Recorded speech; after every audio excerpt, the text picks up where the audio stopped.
praat, praat en nog praat.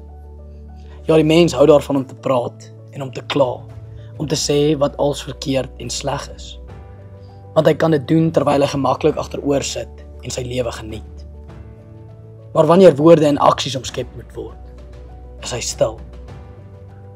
Ja, baie hou daarvan om die kathedrale van ons voorvaders te bewonder en om self ook bouplanne van enorme en beeldskone kathedrale te teken. Hulle hou daarvan om te sê die bose moet ten gronde gaan.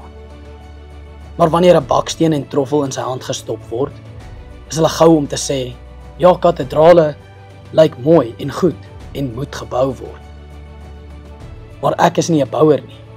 Of as 'n swaard in sy hand gegee word, sal hy antwoord en sê, ja, drake moet geslag word, maar dit is God se werk.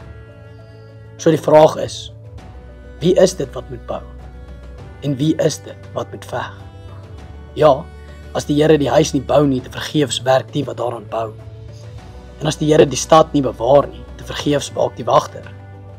Maar dis deur die bouers wat God bou, en deur die wagters wat God bewaak. God het deur Salomo sy tempel in Jerusalem opgerig, en deur Dawid het hy die baasvegter Goliat van Gat verslaan. So dan, as die oproep kom om die pynhope van Jerusalem in hierdie dag weer op te rig en om Christendom met swaard en steen te herbou, sal jy soos lawwe sout uitgegooi word om deur die perde vertrap te word? Sal jy soos Jona van die stryd wat God jou gegee het, probeer weghardloop?